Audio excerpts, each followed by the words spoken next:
String के ऊपर tension कल इसके लिए एक्सप्रेशन डराइव करा था कि velocity of wave pulse v गुण रूट टी बाई म्यू होती है। टी इस स्ट्रेस स्ट्रिंग में टेंशन है, म्यू इसकी मास पर यूनिट लेंथ है।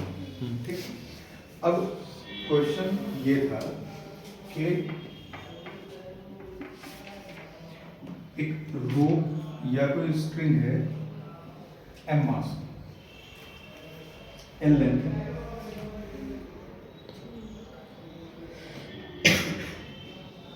ठीक है, m मास और l लेंथ की स्ट्रिंग हमने रूफ से सस्पेंड की हुई है ऐसे। अब इस स्ट्रिंग के ऊपर हमने यहाँ पे छोटी सी पल्स जनरेट कर दी, ऐसे किसी तरीके से कोई भी एक तरीके से हमने एक पल्स जनरेट कर दी। अब तुम ये देखो ध्यान से, ये पल्स जो होगी ये कुछ इस तरह की सिचुएशन शो करेगी।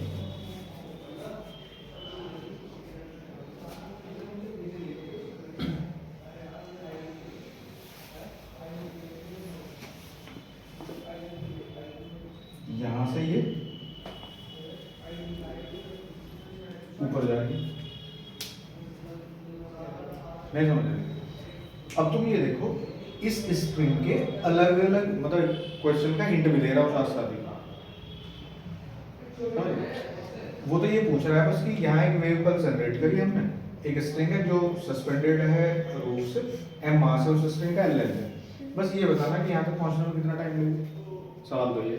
अच्छा, पर थोड़ा हिंट दे देता हूँ वहाँ से कि तुम इसमें ये देखो कि अगर इस स्ट्रिंग को हम लॉज ऑफ मोशन से याद करके कोशिश करें, इस स्ट्रिंग के अलग अलग जगह पे टेंशन अलग अलग होगी। चूंकि मासिव स्ट्रिंग है, सबसे ग्रेटेस्ट टेंशन कहाँ होगी?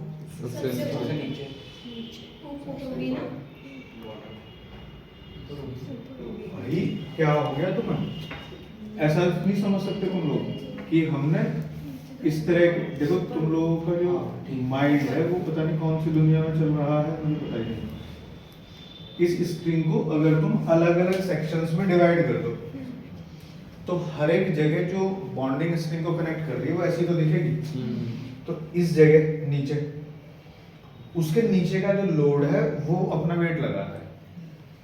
इस जगह ये वाला वेट इस जगह लोड अप्लाई कर रहा है, इस जगह ये वाला लोड अप्लाई। तो यहाँ ये 3 ब्लॉक टंगे हैं, यहाँ ये 4 ब्लॉक टंगे हैं, यहाँ ये 5 ब्लॉक टंगे हैं।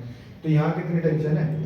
मैक्सिमम सबसे ज्यादा है। फिर यहाँ एक कम हो गया, इनका लोड है, फिर यहाँ पे तो ऊपर जाते टाइम टेंशन इंक्रीज हो रहा है। तुमने तो निराश कर दिया आज।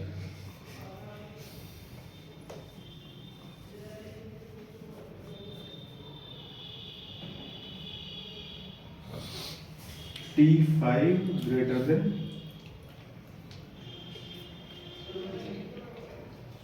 ऐसी तो है। तो जो ये पल्स है जैसे जैसे ऊपर जाएगी वैसे वैसे इसकी स्पीड जो है वो बढ़ती है। बढ़ेगी।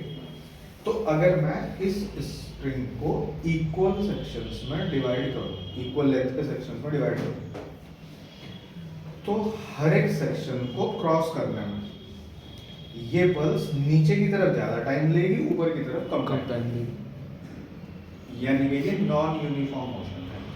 ओके। तो यहाँ से यहाँ तक जाने में मैं time equal to distance upon speed नहीं लगा सकता क्योंकि v कांस्टेंट नहीं है।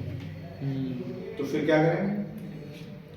इसके अंदर इंटीग्रेशन करके इसका आंसर निकाल लेंगे कि एक सस्पेंडेड स्ट्रिंग पर अगर यहाँ कोई वेव पल्स बनती है तो रूफ तक पहुँचने में उसे कितना टाइम लगेगा। वीडियो पॉज कर दो और तब तक इसे बैठ के करो, ठीक है? तो अभी तो मैं बताया कि जैसे जैसे ये पल्स ऊपर जाएगी तो ये अलग अलग पार्ट ऑफ स्ट्रिंग को डिफरेंट टाइम में कवर करेगी अगर वो इक्वल लेंथ के हैं। क्यों? क्योंकि ऊपर जाते टाइम टेंशन बढ़ रही है तो ऊपर जाते टाइम स्पीड बढ़ रही है। तो अलग अलग पार्ट जो स्ट्रिंग के होंगे वो अलग अलग टाइम से क्रॉस होंगे। अगर यूनिफॉर्म स्पीड होती है सीधा डिस्टेंस अपॉन स्पीड है, नॉन यूनिफॉर्म स्पीड है। इसलिए मैं इस स्ट्रिंग को क्या करूंगा, इस स्ट्रिंग को छोटे छोटे सेक्शंस में डिवाइड कर दूंगा, ठीक है। और एक सेक्शन कंसीडर करूंगा जो यहाँ से x डिस्टेंस ऊपर है dx थिकनेस का, dx लेंथ का। अब चूंकि ये लेंथ बहुत ज्यादा नहीं है तो यहाँ से यहाँ जाने में इस लेंथ में कुछ बहुत ज्यादा लेंथ ऑफ स्ट्रिंग का एडिशन नहीं होगा। तो जो टेंशन ऑलमोस्ट यहाँ है तो वेट एडिशन चूंकि नेग्लिजिबल है वो यहाँ होगी अच्छा over the length dx। The tension is same. Tension को हम कांस्टेंट मान सकते हैं। ठीक है। तो जब इस रीजन में tension in the string constant है तो इस रीजन में स्पीड भी कांस्टेंट है। हाँ तो हमने मान लिया कि जो पल्स यहाँ पहुंच रही है उसकी स्पीड v है। ठीक है। तो इस जगह स्पीड ऑफ पल्स कितनी होगी और जो t है वो यहाँ की टेंशन है। अब देखो इस जगह ये वाली स्ट्रिंग तो कोई लोड दे नहीं रही, इस स्ट्रिंग को लोड बियर करना पड़ रहा है सिर्फ इतने पार्ट का। तो यहाँ जो टेंशन है ये है mg वेट है l लेंथ का, तो इस x लेंथ का वेट कितना होगा वो यहाँ टेंशन हो। चेक कर लो इसमें कोई प्रॉब्लम है नहीं। तो v ये dx length of the string अगर पल्स से dt टाइम में कवर होती है ये dx जो है तो हम इस v को क्या लिख सकते हैं dx by dt। तो dx by dt equal to root t mg x by l upon mu. अब तुम ये देखो ये क्या है ये म्यू ही तो है मास पर यूनिट लेंथ, नीचे भी म्यू है।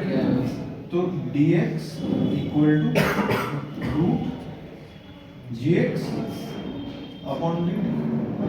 अब ये dx upon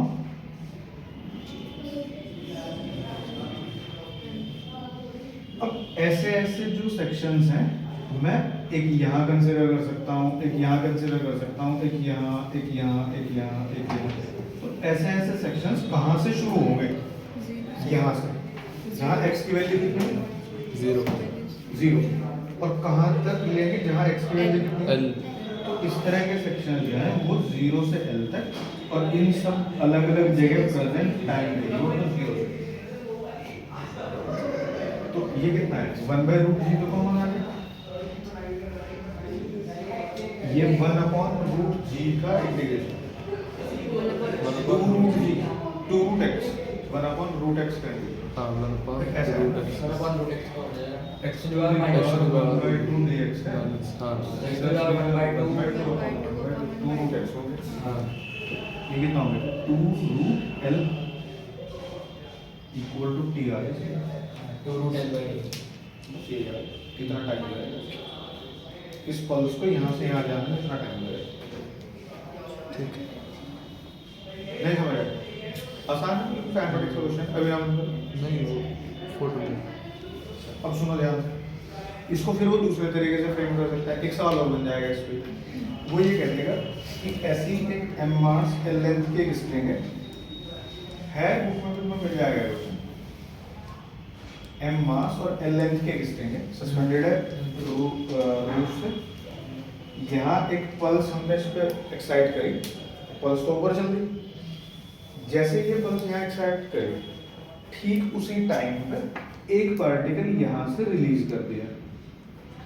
A particle is released from the roof just at the moment a pulse was excited at the lower end of a string of mass m and length l suspended from the roof.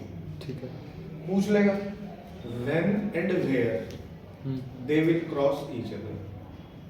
ठीक है। मतलब pulse हाँ। और particle एक दूसरे के आमने सामने को क्रॉस कहाँ करेंगे At what time? करो when and where When and where? मतलब कहाँ और कब, टाइम नहीं और डिस्टेंस करो।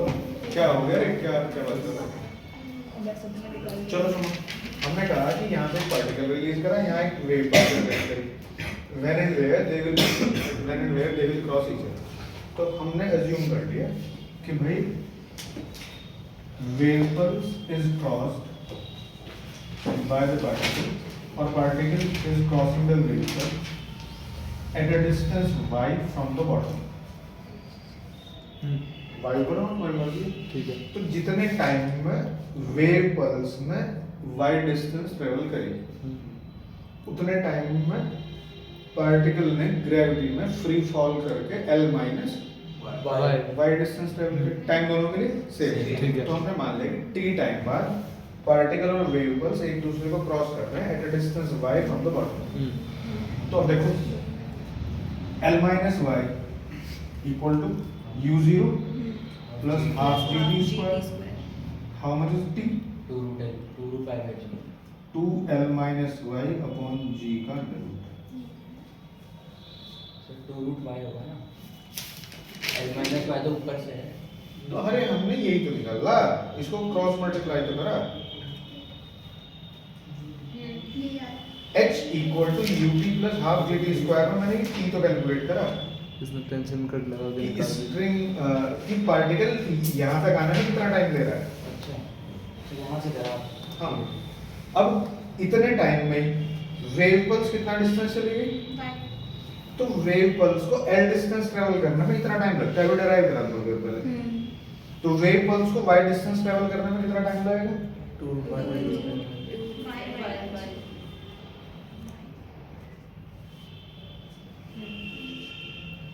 इक्वेट कर दो।